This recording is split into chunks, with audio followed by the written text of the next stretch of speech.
For the record, when I say like when the dust settles and people start seeing it, it'll become like even more undeniable. And you go, everybody already knew this a year ago. But look at the broader public sentiment now as opposed to a year ago. They're telling Benjamin Netanyahu they can do permanent military occupation. This was, by the way, announced in an exclusive interview on Fox News. Netanyahu's announcement to the American media that he is going to take control over the Gaza Strip was an exclusive interview that he gave to Fox News. So I think a lot of these like advocacy organizations and whatnot are trying to do ass covering at this point after years and years of defending Israel. They're realizing that it's no longer a defensible position and they don't want to be associated with it. So they're trying to pull the exit ramp. They're trying to pull off as quickly as they can in an effort to defend what remains of their credibility. This is literally breaking news. Benjamin Netanyahu already revealed that he had the plan to permanently militarily occupy the Gaza Strip, which they have entertained over and over again since October 8th. And virtually everyone said we were insane for this claim, right? And this past week, they officially announced it. And now this is the first Western press hit that Benjamin Netanyahu is doing. This is his revelation, okay? So when Mike Huckabee's like, oh, well, if they're doing a genocide, they're doing such a bad job. It's like, it's so stupid. They have been doing it. They haven't even hid it. They haven't even done a good job hiding it. And I'm sorry, at this stage, if you don't recognize what's going on, you're a moron. Like, really? You just are that oblivious? You're that obtuse? You are that lacking of critical thinking skills that you just look at the situation and you're like, I guess it just doesn't make any sense because the media keeps saying that like Hamas, the ceasefire negotiations over and over again, even though Israel is killing all the negotiators. Israel is regularly saying that they don't want to stop the process of destruction. Like I don't understand. I truly cannot comprehend how at this stage people are still looking at the situation and going, I don't really know. I don't really know what's going on. It seems like it's too complicated. I guess there still are people because the mainstream press has completely worked not at the interest of defending the truth or accurately communicating what's going on in Gaza or the political dynamic or the negotiations process between Hamas and Israel and who the actual responsible party is for the destruction of the dog. Why don't you play Battlefield 6? I don't know, man, because there's happening. Shut the I'm a political commentator. What do you mean? Fucking, why aren't you playing Battlefield right now? What are you, stupid? Listen at home. 2 hours ago, here in Jerusalem, I sat down with an exclusive interview with the Israeli Prime Minister. Mods, you can unban him. 25 minutes on he didn't deserve a perma. Right before a significant meeting is about to happen. As you know, the fate of the hostages is still out there. As you know, there are allegations against this government for genocide and starvation. There are questions about his relationship with Donald Trump, even Vladimir Putin. Israel's long-term plans for Gaza and how they achieve a lasting peace is still an open question tonight. We mentioned we're almost 2 years into this war. This country's tired, but they're still fighting. Here now. Yeah, dude, this framing is so psychotic because it presents Israel as the victims. Okay? Like they are this is a way to structure the conversation as though it's a David and Goliath situation where Israel is the David and not the Goliath. Okay? Oh, they're so tired, but they're still fighting. It's like, bro, what do you mean? Oh, they're tired from murdering babies? Wow, dude, I'm so sad. I'm so sad that Israel is too tired in its unlimited baby murder campaign. That is crazy. And this is, by the way, to this introduction is to the baby murderer himself revealing his final solution, like making it public knowledge in the Western world. That's how you're introducing the conversation, showing it as though Israel is the real victim here. Why? At first, it was victimized on October 7th, not because of the inevitable backlash that like its apartheid regime would withstand, but Israel is the victim of on October 7th because of unlimited anti-Semitism, right?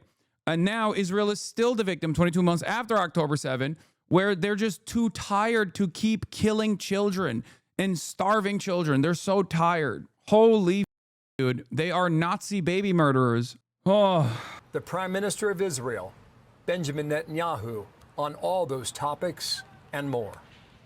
Mr. Prime Minister, thank you for your time today. Well, glad to see you again. Thank you. After this interview, you will go immediately into a meeting with your security cabinet. Will Israel take control of all of Gaza? We intend to, in order to assure our security, remove Hamas there, enable the population to be free of Gaza, and to pass it to civilian governance. Brother, oh my Lord. Yeah, he's trying to liberate the Gazans, bro. Liberate them from their bodies, okay? By killing them. This is illegal, by the way, under international law. Everything Israel does is illegal. Israel is an illegal entity, okay? Israel, in the way that it currently exists and has expanded so consistently, has violated numerous international laws. It does not matter. International law only matters as far as someone, as far as there is, people who are willing to entertain international law, to regulate it, okay? It's just ridiculous. International law is inconsequential. Can't wait to see all the Israel-Ukraine coming out against this like they did with Russia's invasion. Surely it will happen. No, they won't, because they're fighters of American imperialism and Western imperialism in general. Okay? In the simplest terms, whatever America says goes. Okay? That's it. If America doesn't think what Israel is doing is bad, then it doesn't matter. Israel can do whatever the it wants to. Yes, he wants the population to be free of Gaza. That's what it was a Freudian slip, but, it's more honest than anything else he said. It is not Hamas and not anyone advocating the destruction of Israel. That's what we want to do. We want to liberate ourselves and liberate the people of Gaza from the awful terror of Hamas. And you were in the Gaza Strip today. You met Palestinians who are fighting Hamas because finally they see that they have a future. They can rid themselves of this awful tyranny that not only holds our hostages, but holds 2 million Palestinians in Gaza hostage. That's got to end. Are you saying today that you will take control of the entire 26-mile Gaza Strip, as it was 20 years ago to this month in 2005? Well, we don't want to keep it. We want to have a security perimeter. We don't want to govern it. We don't want to be there as a governing body. We want to hand it over to Arab forces that will govern it properly without threatening us and giving Gazans a good life. That's not possible with Hamas. The only way that you're going to have a different future is to get rid of this neo-Nazi army. The Hamas are monsters. Look at what they're doing to our people. Look at what they're doing to the way they massacred, beheaded our people, our men and women, burned our babies. And they are really cruel to their own people, because when we try to take them away from the combat zones, they shoot them. They want people to be civilian casualties. They want a starvation policy that they themselves are trying to put into being, and we're doing everything to reverse that. They have to go. I think President Trump has said it. You have to see two things in Gaza. You have to see Hamas eliminated, and you have to have the hostages released, and he's absolutely right. There are 20 hostages that the Israelis believe are still alive. And in recent events, the closer the IDF got to them, many of them were killed. Are you prepared for that? We're doing everything in our power to salvage the hostages. We've, in the beginning, the second day of the war, I think, a senior command official in Israel said, you're going to have to get used to the idea that we're not going to see any of them alive. And I said, no, I don't agree with that. I think with a combination of the right military tactics and international pressure, we can get all of them, and certainly most of them, out. So far, we got out of 255, we've got 205 released. 148 of them are alive. Nobody believed that. And I believe we can get the others, but we have to combine the right tactics, military tactics. Without military pressure, nothing works. Yesterday, I spoke with Laron Berman. He had Once again, the only successful hostage extraction, with one exception, has been through the process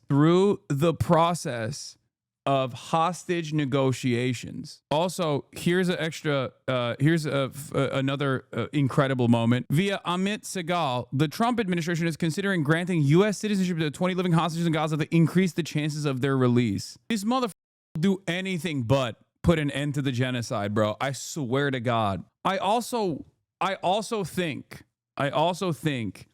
that, like, this is the type of shit that's really going to piss off his base. Like, who is this for, man? Take Israel's dick out of your mouth for 1 second and try to think. Like, this is crazy. I'm not a firm and committed believer in the whole, like, Benjamin Netanyahu as compromise on Donald Trump shit. Like, that Mossad has, like, a compromising footage of Donald Trump. But every single day, he behaves like a man who's caught children, okay, in the archives of, like, Unit 8200's basement or something. Like, every other day he behaves as though there is just photographic evidence of or something. I don't understand what this is. Like, it doesn't make any sense. And I know people will clip this and be like, Hassan doesn't want the hostages to be released. It's like, dude, there is a solution for releasing the hostages. It's called ending the genocide. What is happening, man? Also, the main point of contention here is not even the remaining prisoners of war, who are all Israeli military members, for the record. Okay? That is an issue, certainly, but there's also a genocide happening. Like, what are we talking about? Let's say every single prisoner of war has been released. Israel is still continuing its death and destruction campaign, its starvation campaign. Okay, so do we just turn a blind eye to that atrocity? Do we just go, all right, well, the hostages are out. Who gives a... I know for many people, it's over after that point. They don't give a fuck. They're like, yeah, okay, time to nuke the strip now in its entirety. Glenn Greenwald, Times of Israel blogger, strongly suggests and then threatens that leaks about Trump's involvement with Epstein are Israel's punishment for Trump's refusal to bomb Iran more. He warns it really doesn't pay to start up with Israel. Read. What? Trump and his administration criticized Netanyahu and Israel, and now the Epstein files are haunting him. For a long time, the files had subsided in the background. They weren't considered to be much of a threat to Trump, but all of a sudden, right after he started up with Israel... No, I think this person is just like... this person is just using the current thing that people care about to make this kind of, like, sinister take, as though... Yeah, I don't think that he's just, like, connecting dots. And this will work for a lot of people, I think. A lot of people will, like, lean into this. Why the f Israel compromise its own assets if Epstein is a Mossad agent? Why would Israel burn their own Mossad agent with its own, trove of pedophilia archives? For a long time, the files had subsided in the background. They weren't considered to be much of a threat to Trump, but all of a sudden, right after he started up with Israel, the files surfaced, and they seem to be overwhelming him. Trump blasted Bibi after the shrapnel hit a church in Gaza. The church is in a war zone. It was not targeted. Rather, shrapnel from a nearby explosion hit it. Still, Trump berated Bibi and demanded he publicly express regret. Huckabee also chimed in, blasting Israel for withholding visas from evangelical groups. It seems that Israel wants to first ensure that the groups don't plan to missionize, but Huckabee seems insensitive to Israel's concerns. Saying Mike Huckabee seems insensitive to Israel's concerns is the most insane thing you can say. Mike Huckabee wants a greater Israel project to continue more than, like, half of Israeli society. And those certainly want it too. Okay? The other side of this is a lie. Like, Israel obviously blew up a church. Like, the idea that this was, like, a random incident or something is bullshit. They did it on purpose. And it doesn't matter, because what are you going to do about it is the attitude that Israel has in this process. And they should have this attitude, because can we do about it? We literally can't do anything about it, because our politicians have Israel's dick so far lodged, so far up their spine that the Israel's dick is doing the for them like a goddamn puppet. And now some old files are threatening him. Perhaps Trump will realize that it really doesn't pay to start up with Israel. Perhaps those implicated in the files will express contrition and regret, because when, by divine providence, things that were hidden become revealed, it enables people to correct their mistakes and to endeavor to live their lives properly the way God wants them to. It's so nutty, man. It's nutty. It is so insane. These are, like, the arrogance of pro-Israeli people at this stage is what is so mind-boggling to me. Like, it just straight up, like, the most annoying version of doing this like whiny, cancel culture focused, hysterical way of being a Nazi. It's just, I don't know how to describe it. Like, I feel like historical fascist movements were not this like whiny and entitled and arrogant, or maybe they were. I don't know. But it's just like we've never experienced this dynamic before, because we've never had a situation where like Nazi Germany was building its own industrial base to conduct its endless bloodshed campaign at the behest of this Ubermensch, at the behest of like a greater neo-Nazi project, right? So they weren't like constantly chirping. They were definitely chirping, similar to Israel when they were talking about like, well, England has colonies. We're little old Nazi Germany. Why do you think we're doing the colonizing, right? Like they would do shit like that. But like it wasn't as consistent because there was no return on that kind of chirping, because we were antagonistic, especially after a certain point, to Nazi Germany as a foreign state. Whereas Israel cannot conduct anything without America's go-ahead. Israel cannot conduct any of its war campaigns, any of its belligerent death and destruction campaigns in any number of different countries that unfortunately happen to be Israel's neighbor without America's endless supply of munitions. With that dynamic in play, it blows my mind that like Israeli envoys are so openly arrogant, so openly entitled. Like some of these motherfuckers feel like do legitimately believe that they are, you know, God's chosen people. Like this is, what do you mean? Of course I'm going to do a genocide. Like what? It blows my mind. Like I always assume that people are cynical. They're cynically saying things like, no, God gave me the right. Israel was there 3,000 years ago. Fuck you're going to do about it. Like when someone says that, I don't think that that person has internalized that sentiment. I think that they're just simply saying that, right? To get other people on board, to get other people that are in the margins on board with that kind of thing. If they're also from the same, that exhibit the same like tribalist politics, right? But I think some of these truly are like, no, dude, what do you mean? Like this is the cancer of Kahanist politics and Kahanist Judeo-supremacist ideology taking over so many different subsects of Israeli society. Hypocrisy and generalizing as fuck. No, I don't think you're understanding the words that I'm using here. I'm not saying every single Israeli is like this. I'm saying that it's shocking that there is more and more. There are more and more pro-Israel people who speak like this otherwise formerly far-right subsect of Israeli society that was considered a aberration, that was considered terrorists. This is how fascism manifests.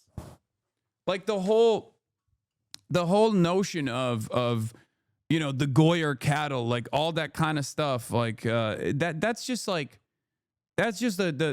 small sliver. It's supposed to be a small sliver of Israeli society. It's not supposed to be like written about in times of Israel. You know what I mean? And it's crazy to me that like there is just like so much momentum in that direction. There's so much momentum in that direction. Hamas has responded to Benjamin Netanyahu's claims, but we'll get to that in a second. Let's continue. Two brothers. Yes. His family believes they are still alive.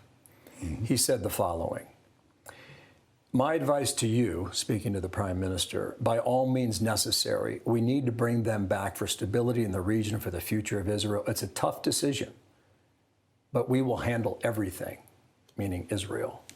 What do you say to the family? I tried to mention this yesterday, but we'll see how successful they are in their attempt to occupy all of Gaza when they are being forced to make reserve battalions with soldiers up to 50 years old due to lack of manpower. I know. They can't do that without like forcibly conscripting the Haredi population, which will cause tremendous internal strife in Israel, in Israeli politics, because the Orthodox will say, no, okay? And even with the Haredi population that is like even less trained than the average diaper force military commander who gets smoked because they can't stop smoking cigarettes right next to a goddamn window in clear sight of a Palestinian Islamic Jihad or Al-Qassam Brigade sniper in the immediate vicinity. So they have to get like American contractors to make up for that lack of experience that they have, there's just no way, I think, there's just no way that Israel could just like maintain a permanent occupation of the Gaza Strip. I mean, it's tiny. The Gaza Strip is a tiny sliver of land. So I guess it's not as difficult as like Russia permanently occupying the entirety of Ukraine or even the eastern Ukrainian territories for a decent number of years. But but even then, they just can't do that without full ethnic cleansing, which is why I think they are trying to do full ethnic cleansing. Like at most, they will try to turn the Gaza Strip into a West Bank style structure with a civil governance division that is tied to Israel in the same way that the Palestinian Authority is, okay? And then continue whatever they're doing in the West Bank, in Gaza, which is, pogroms, more land acquisition, and the inevitable expulsion of every single person. They did it pre-2003, and they were doing all right, killing Palestinians daily. I know, but the difference is, post-2005, there is like a decent amount of militancy that has grown, okay? That's a major difference. You're talking about a time when Palestinians, a decent number of Palestinians still were like holding on to some semblance of hope in the negotiations process. It was coming to a close. Like this was the end stage of like what the so-called peace process was looking like. Having said that, there wasn't as much militancy. That's the reason why Hamas was able to gain so much prominence in the elections, because they were a militant force and they were seen as uncorrupted by Israeli influence, as opposed to Fatah, because Fatah was the Palestinian Authority, and the Palestinian Authority is a part of the Israeli security apparatus. So that is the reason why Hamas even won the elections to begin with.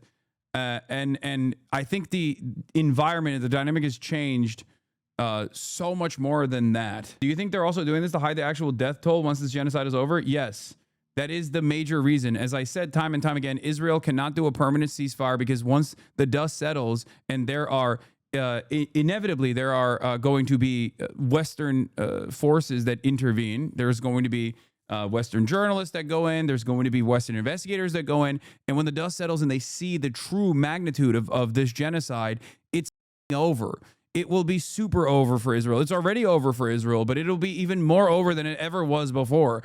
And that is precisely the reason why they cannot do a ceasefire. That's why they don't want to do a ceasefire. That's why I've said it over and over again. A permanent ceasefire spells doom for Israel, and that's why they won't do it. What will happen as a consequence for Israel, though? I mean, we have significant limitations in what kind of will that we can impose on our politicians because, as I've said over and over again, there is no real democracy in America. Or what people think is the democratic process is simply a ruse, okay? And I think either people recognize that and then continue the pressure campaign to a degree where it becomes like untenable and unsustainable by American interests, so they have to like release a pressure valve or diminish our unlimited loyalty to Israel a little bit. Now, new polling showing it's not just Democratic voters calling what's happening in Gaza a genocide anymore. Likely voters believe it is by a 14-point margin. Do you believe that Israel is committing a genocide against the Palestinians, Palestinian people living in Gaza? All likely voters, 47%, August 2025. 33% say Israel's not committing a genocide against the Palestinian people living in Gaza. It's so fucking crazy that there's still this many people that say Israel's not committing a genocide. It's just the truth. Doubt the average American knows what genocide are exactly. Yeah, you can get 30% of Americans to believe anything. Except the hostages. That's exactly what we're trying to do. People say you can't both release the hostages and eliminate Hamas, and I disagree. I think so far we've shown that we can. And I intend to complete the job. But we have three missions. One, to eliminate the Hamas as a governing and military power in Gaza. Otherwise, there's no future for anyone. And we'll have many more kidnappings and many more hostages. Second, achieve the liberation of all our hostages. And third, make sure that Gaza doesn't pose a threat to Israel again. And we're well on our way to achieve all three. Now, this is why I get mad about the Israeli security argument, like, oh, Israel can never be secure unless like Palestine is a state. This is what pisses me off about this, because that's the argument that they make. The security of Israel is your primary concern, or is even a remote concern at all.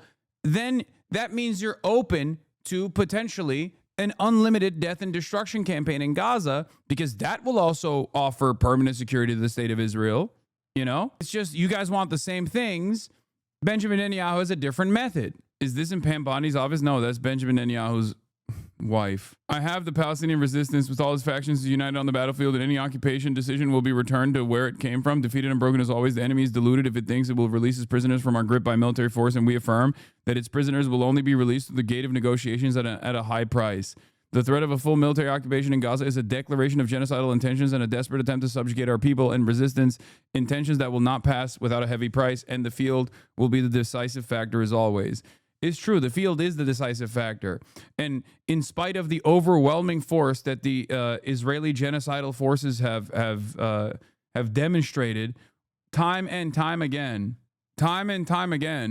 they have had their shit pushed in over and over again. They keep getting smoked. This is a completely diminished force, a completely diminished resistance force on the ground, and they're still able to incur penalties. They're still able to deliver penalties to the Israeli diaper brigade. Okay? It's crazy. Now think about that resistance network continuing to exist. Think about that resistance network continuing to exist while Israel tries to do a military occupation. Its reservists are killing themselves with regular frequency every week because they're like, we killed too many children and I can't deal with it any longer. I'm going to kill myself.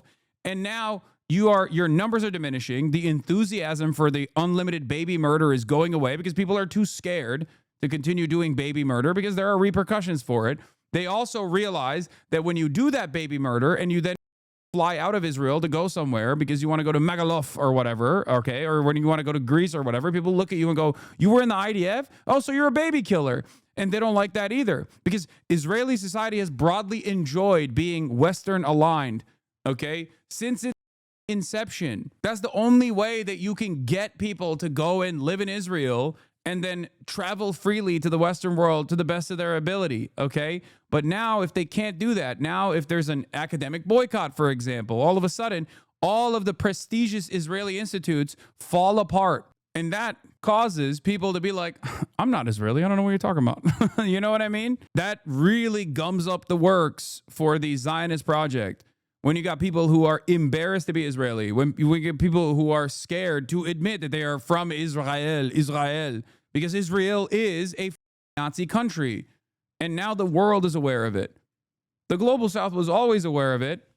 But now even the Western world and the Western populations are aware of it. So you can't, the cat's out of the bag. You cannot try to implement a censorship regime to forcibly make people like Israel.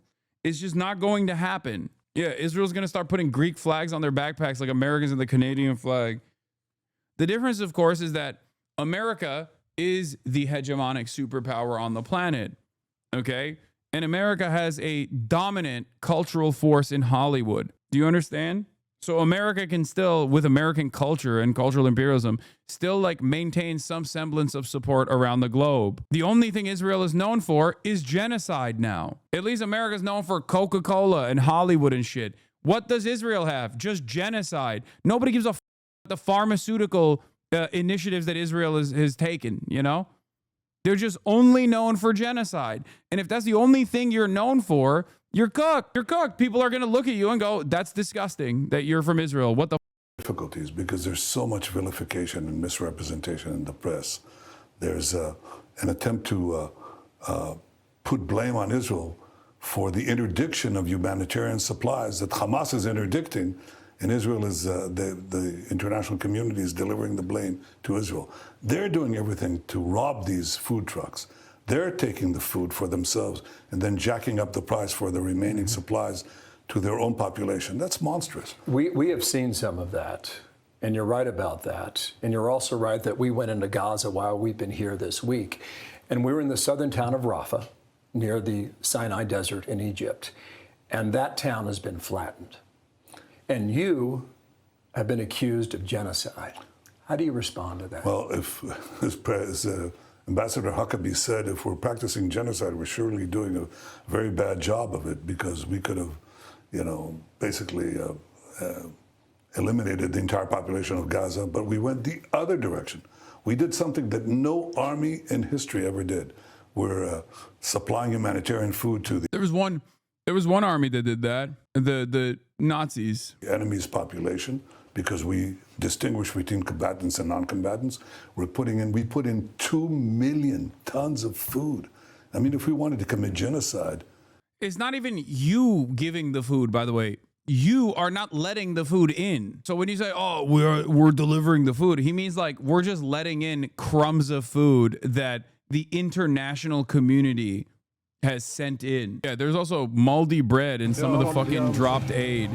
These Palestinians ran for airdropped aid only to find moldy bread.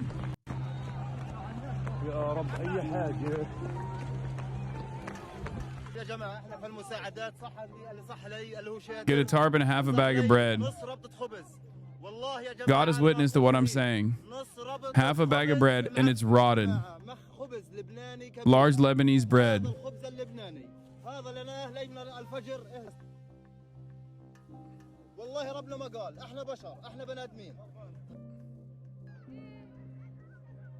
This week, 6 countries coordinated aid drops across Gaza, but delivered only 120 packages total.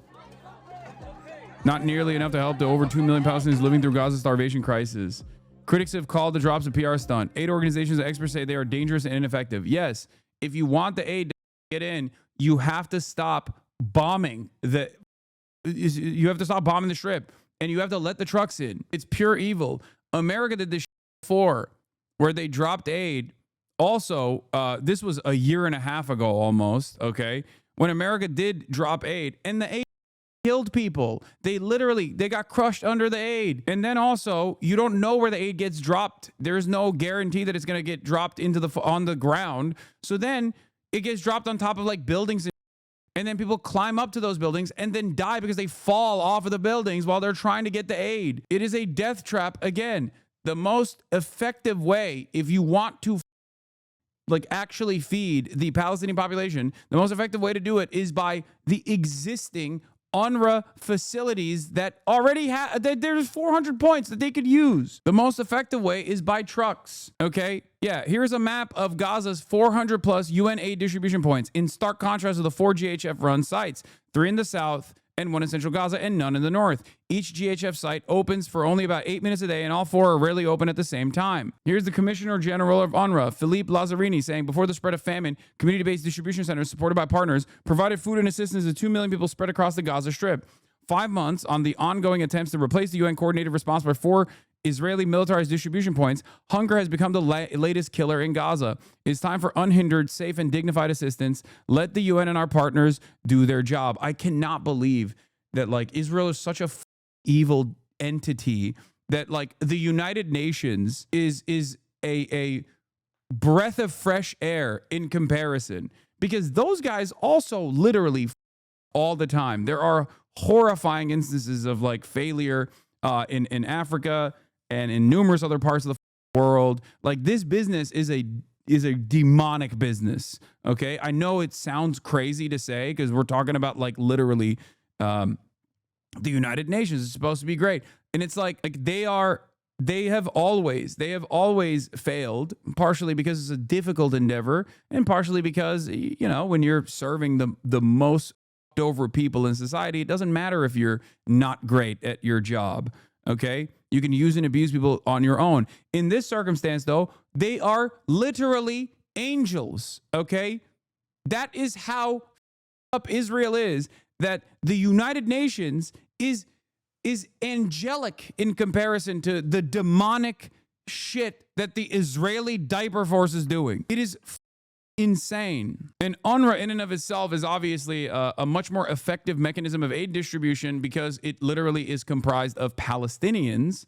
And it's not just a aid distribution mechanism that is successful, as we've seen, but it's also a way for Palestinians to have a job, right? UNRWA has been decently successful in feeding the Palestinians and like being a lifeline for Palestinian existence is because of the 80 years of Israeli occupation. Because they had 80 years to develop a successful, consistent aid delivery mechanism. Because Israel has been occupying the every facet of Palestinian existence and every facet of Palestinian livelihood for almost 80 years. We hope God will make it easy. Oh God, grant us. Come on, Omar.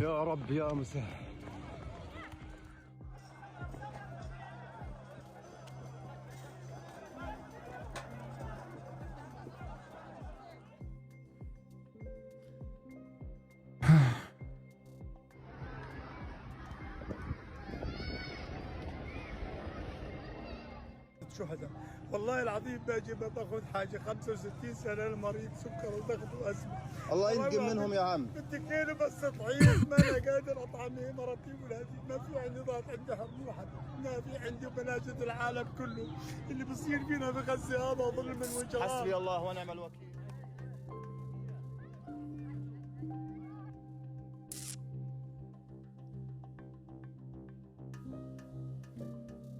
UNRWA has been like the number one op for Israel in perpetuity because Israel's goals are ethnic cleansing. And UNRWA is a UN-backed institution that has kept Palestinians alive. And the past administration, the Biden administration, allowed Israel to kickstart the process of delegitimizing UNRWA and destroying it, okay? And of course, Donald Trump came in and slammed in the GHF initiative, the Gaza Holocaust Front, also known as the Gaza Humanitarian Foundation, so that they would be the sole aid distribution points for 2 million Palestinians living in the Gaza Strip. Their goal was never to feed the Palestinians in the Gaza Strip. Their goal was to kill as many Palestinians as possible, starve them quietly, hoping that this would just go away. That's why your pressure campaign is important, because you allow this issue to not go away. We cannot allow this issue to go away. We cannot allow people to turn a blind eye to the death and destruction that is unfolding in broad daylight under our watch. Do you think they're convincing people with their propaganda on the starvation? No, I don't think they are at all. Now may be a good time to mention the entire reason they want to destroy UNRWA is because they wish to completely destroy the Palestinian refugee question, because the agency was created to manage and handle all Palestinian refugees, both those within the occupied territories and those in exile, and they want to destroy the organization that would head the right to return if we were ever allowed to come back. Exactly. I love how openly they lie about these things when the Arrow unit, which was created by Hamas to go after those who loot aid, aka Abu Shabaab popular forces, and those who extort the population through price gouging. Yeah. Israel does not allow Palestinians in Gaza to travel anywhere, not even to the West Bank, let alone abroad. How to protect yourself abroad. That's the headline of Itamar Eichner's article on Yediot Ahronot, Israel's most popular paid newspaper, and it gives a disturbing insight into the level of concern among many Israelis who want to travel overseas but are worried about their safety. Recommendation include: don't make your Israeli identity obvious. Don't wear shirts with Hebrew, and think twice before walking with a kippah or tzitzit, garments that are worn by religious males. Don't tell strangers that you're Israeli or Jewish. Don't post your travel plans on social media or revealing information / post about your trip in real time. I'll leave you with just one question. Is there any country that needs to warn its citizens to hide their identity when traveling overseas? There is currently, as it stands, okay, there are countries that I suspect do this. Russians probably, to a certain degree, do this. Americans also experience a level of shame, so they will claim that they're Canadian or whatever. But you're doing a genocide. Like, what do you mean? Of course there is going to be enmity. Of course there is going to be anger and resentment. You are a Nazi country doing a Holocaust in real time and simultaneously crying about how anti-Semitic people are for not letting you do your Holocaust with loud cheers. Of course people are going to be like, you're Israeli? Oh, gross. What do you mean? What is the expectation here? Is the expectation here that, like, people just like cheer when they hear that you're coming from the country that is now most known for baby killing? If you want to do reputation laundering, you have to tell the Israelis that we hear from on a daily basis to stop saying Hitlerian shit in Hebrew, okay? Obviously, first and foremost, if there was a tremendous number of Israelis, specifically Israeli Jews, that were literally on the streets actively tampering the initiatives of the IOF, okay, it would be a little bit more defensible. But that doesn't even exist. It's like marginal. Half of them are in this chat right now. We see the polls. For an easy comparison with Nazi Germany, around 100,000 Germans were arrested by the Third Reich for resisting. No, it was 800,000, not 100,000. I mean, obviously, a big chunk of those numbers are probably whatever the Nazis consider to be political dissidents as well. But yeah, there was a ton of people who were actively fighting against the Nazis, actively fighting against the fascists in their own country. That is like, yo, blood is drama farming, like the world is on fire. Okay, dude, wait till a flood destroys your home, and then FEMA's like, hey, have you pledged your loyalty to the state of Israel yet? Because if you haven't, we're not going to give you any aid. We wouldn't give 2 million tons of food to the population. And also the reason you see the flattened buildings is because Hamas booby traps every single building. So when we come in, we first have the population moved, even though Hamas tries to keep them in the combat zones. But after they move, and we start to move into the neighborhoods that are now populated only by terrorists, they ignite these booby traps. So what we do is we put in an APC, an armored personnel carrier, with a lot of explosives, detonate it. It sets off all the booby traps, and the buildings begin to collapse as a result of that. They're empty buildings. They're not populated buildings. Secondly, they've built this underground terror tunnel network with billions of dollars that they had. They didn't build Gaza up. They built a Gaza terror city underground. So we now detonate the tunnels. Can Fox not fact check any of this? Bro, CNN doesn't even fact check this. Why would Fox? Like, every single thing he's saying is insane and completely wrong. Okay? Is there a tunnel system under Gaza? Absolutely. That's how the militants are smoking the Israeli troops. Except, once again, you don't have any right to keep killing Gazans. Like, what do you mean? Oh, there's a terror system. There's a terror tunnel system underneath. Okay, you have one too. The do you mean? Do we just nuke Tel Aviv then? What are you talking about? Oh, our big, beautiful, strong boys are inside of the APC carriers, bro. They're inside of the APCs and they're getting their smoked, turning into a $10 million coffin for them. Yeah, there's a reason Netanyahu is so eager to give interviews to Fox News whenever he has to manufacture consent for the next atrocity he's planning. It's because he knows nobody at Fox will ask any hard-hitting questions or call him out for peddling misinformation. To be fair, I don't think even fucking CNN would do that, but... The tunnels explode, and they take down the buildings that are above the tunnels. And the reason you see this devastation is not because Israel is wiping out these structures filled with civilians. It's because they've been booby-trapped by Hamas, and that's the kind of warfare that we have to win. I'm hearing you say that... Man, it's so difficult. Okay, I have a good solution to this. Fuck off. You deny this charge of genocide. Totally. That's what you're saying. Totally. But last week, and you referred to it a few moments ago, President Trump mentioned the word starvation. And he pretty much said it is what it is from his observation, looking at video and pictures. Were you surprised by that? No, look, I think President Trump has been terrific. He's supported us in so many ways. And he understands that we have to get rid of Hamas. He understands that Hamas is also using their own interdiction tactics to prevent humanitarian aid going. So there's been shortages, no question about that. There's been also suffering. And what I intend to do with President Trump, we talked about that and agreed upon that, is to overcome this with a humanitarian surge. So we're opening up safe routes through which aid trucks can go through. We're going to try to quadruple the distribution points that are manned by Americans. And they're doing a hell of a job distributing food to Gazans without Hamas taking over the food. And that's really what we're doing. And airdrops that we intend to do, we're already doing. And we invite other countries to join us. So I guess it's important to see how he's lying. I don't even know I don't know where to begin. Airdrops are not a sustainable way to deliver aid, okay? The international humanitarian organizations have all criticized the aid drops as the only aid delivery mechanism. As I already explained, there are 400 aid distribution sites inside of the Gaza Strip that were operated by the United Nations, okay?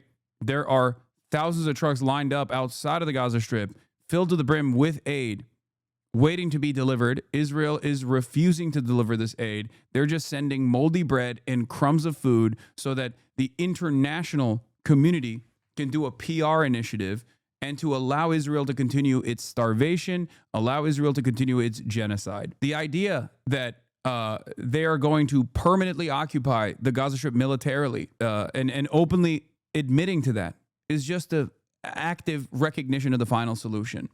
There is no permanent military occupation of the Gaza Strip by the Israeli state.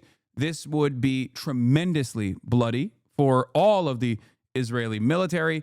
They have to do this after genociding the entire Palestinian population. There's no other way that they can do this. And I suspect, and I mean, it's not even a suspicion at this point. It just, we're seeing it unfold in broad daylight. They are trying to ethnically cleanse the entirety of the Strip. They're trying to kill as many Palestinians as they possibly can without basically a demand. Basically, what is this? Check logs. Apparently, the ADL demanded an interview about the play be taken down because someone in the video was wearing a keffiyeh. What? The ADL. ADL. Okay. They are trying to play this song and dance in an effort to not have like Western leadership basically say, we're going to invade Israel militarily. What are you doing? There is a permission structure that is consistently expanding. Okay. And Israel is certainly doing everything it can to create this new permission structure. And that's why, even though they said they were doing a genocide from the jump, now they're openly recognizing that at this point, because after 22 months and no significant repercussions from any of these Western allies that supposedly care about human rights, they've realized no one's going to say anything. They don't even need to do PR. They've never had to do PR, and they realize that they don't even need to do active PR for the. We have basically slotted society into two categories, maybe three, but it's the people that don't really understand what's going on and don't care to. Okay.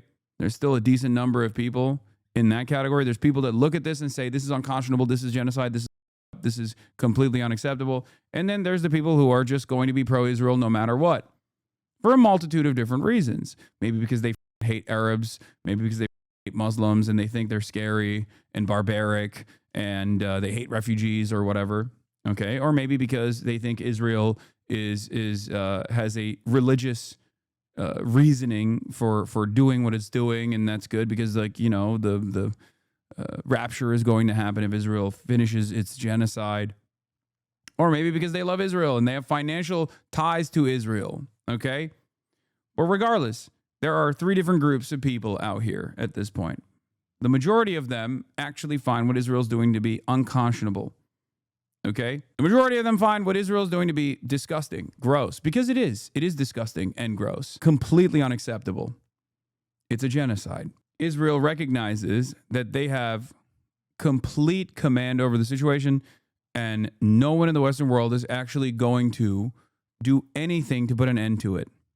Okay? That's why they have this comfort. That's why Benjamin Netanyahu is comfortable enough to go on Fox News to say, we're doing it. We're doing the full genocide. We're doing the full occupation because Hamas, because Hamas, because Hamas. Everything is because of Hamas. You don't need to, like, even if you look at this and it pisses you off, what are you going to do about it is the attitude. Okay? Israel that's doing now and has been doing for some time an effort to give humanitarian aid to the population without letting the Hamas terrorists take it, steal it for themselves. And what is this? It's the time of his life. One can literally feel it. Maybe because they are right, but it is moral. You think wiping out the entire Gaza Strip is moral? What a stain on humanity you are. This is why people say fascism requires you to kill your own humanity. Okay? Like, at this stage, I'm sorry to your parents, to the people that you know and love. At this stage, if they're still actively defending Israel and actively defending Israel's actions, like, they have already lost the plot. They are no longer recognizable as like human beings that are capable of empathy. Okay?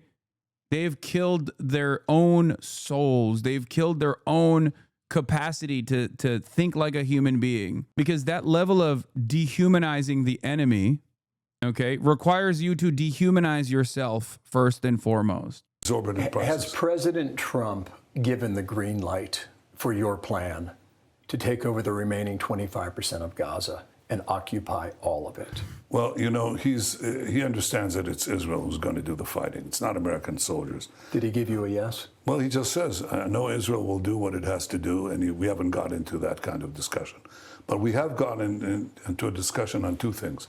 One, believe it or not, the Trump admin plans to further increase the reality distortion field. The Trump admin plans to dramatically cut criticism of human rights abuses in Russia, Israel, and El Salvador in the upcoming State Department reports. The Post compared drafts to past reports. Reminder that every senator voted to confirm Marco Rubio. Oh, yeah. How long are they going to pretend that Israel's still doing the right thing after they kill the last person from Gaza? I think at a certain point, we have to recognize that, like, these guys are bad guys. That's it. I normally don't fall into the good-bad dynamic, but like, yeah, the American politicians are evil people, okay? They are. They're evil. They're straight up evil. They are Nazi collaborators. Israel's actions are akin to the Holocaust, and American politicians who are refusing to listen to the cries of the Palestinian children and refusing to listen to the cries of their own constituents are Nazi collaborators. They're looking at all of this anger, all of this resentment, and turning a blind eye to it all and saying, well, sorry, we have to participate in this process. I can't hear you. Humanitarian surge that we're going to do, which will precede our final military action, because I want the population to be in safe zones, to have food, water, sewage, electricity, medical help. I want to free 2 million Gazans from Hamas terrorism. The second thing that we agree on is that the day after has to have certain principles. I'm not talking about a detailed plan yet because I think that'll be developed. But the 5 principles, the key principles are these. 1, Hamas has to lay down its arms. 2, Gaza has to be demilitarized. 3, all the hostages have to be released. And 4, Israel will be responsible for overall security. So if there's an attempt to have a resurgence, like every single thing that he just brought up, with the exception of like allowing Israel to continue doing its genocide and occupy Gaza militarily, okay? And also the demilitarization side, which is insane. It's an insane demand to make while you're in the process of doing a genocide. It's also an impossible demand to make in general. People are always going to take up arms against Israel, understandably. They have every right to do so. It is within their legal right to do so. It is their moral right to do so. Like with those 2 major exceptions, everything that he just described is literally the Hamas proposal. But of course, as time has moved on, Benjamin Netanyahu just kept adding additional qualifiers to it because he has no interest in actually coming to a reasonable conclusion here. He doesn't want a cessation of hostilities, because he's terrified that once the dust settles and people realize the true magnitude of his genocide, it's over. What I actually fear is maybe it's not over after the dust settles. What I actually fear is that like Western journalists go in, they cover it. All of these like humanitarian rights organizations go in and they cover the full magnitude, the full scale of the atrocities. The media still tries to do a pressure campaign, a censorship campaign. And people still go along with that same, now even more expanded permission structure for Israel. That is what I'm actually worried about. But I know that in his calculation, Benjamin Netanyahu worries that when they see the true magnitude, it will be undeniable that Israel has committed a genocide. And at that stage, I think the global community will take action against Israel. That is what he fears. Hamas, or resurgent terrorism, you know, we're the ones who are going to take care of it. And 5, let Gaza be governed by a civilian authority that is not Israel, because I don't want to occupy Gaza forever. I don't want to govern Gaza. I want to have a different governance there that basically is willing to live in peace with Israel and give Gazans a different future.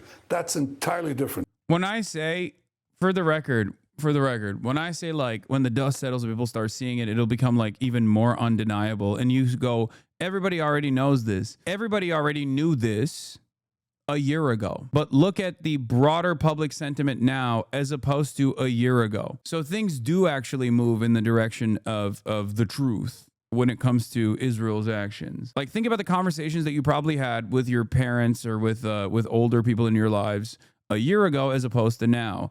And think about how much their opinion has shifted. There's still plenty of room for growth there as well. But there are still plenty of other people who are, holding on to something that is otherwise indefensible, that is indefensible. I think every single day, CNN Jerusalem correspondent Jeremy Diamond is one of the hundreds of journalists battling Israel to enter Gaza to report independently. He explains why without press freedom, there is no democracy. I mean, international consortium of fascists is so devastating. Israel plays a formative role in this. They are fascists just like the Trump administration is, just like the AfD is, just like the nationalists are in France.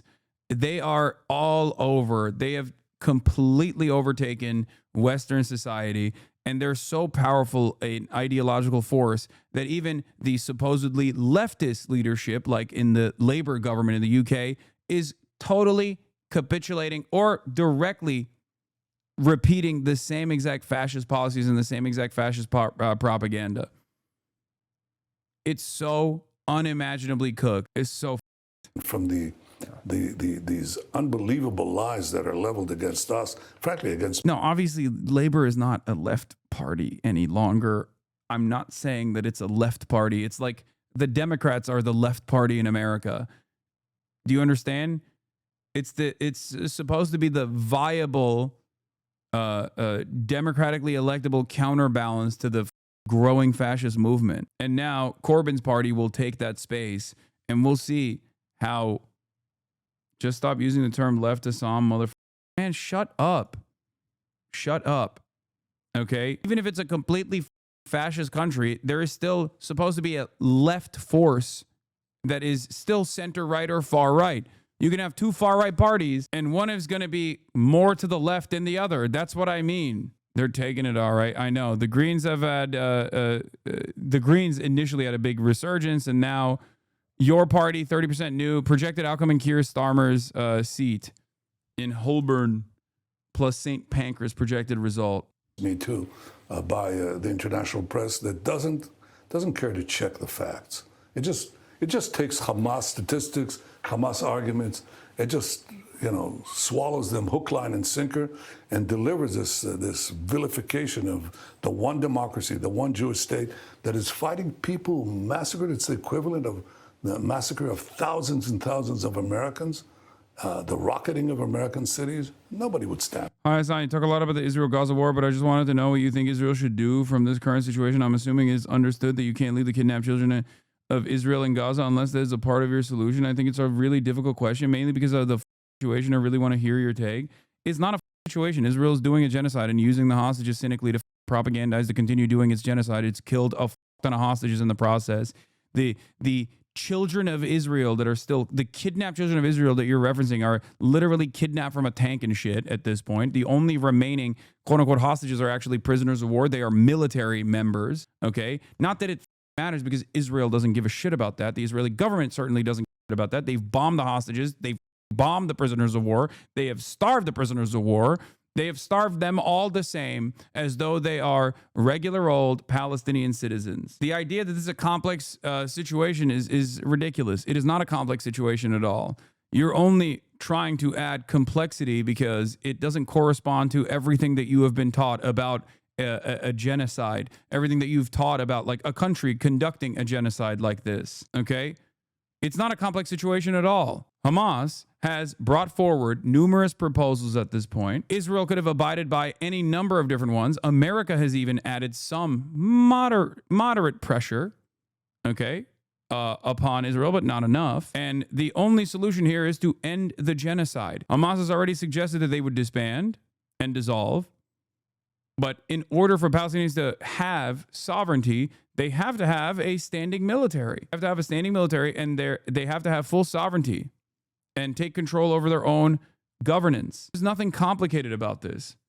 Hamas is just being used as a scapegoat. It's that simple. Joe Biden, which was a measly $551.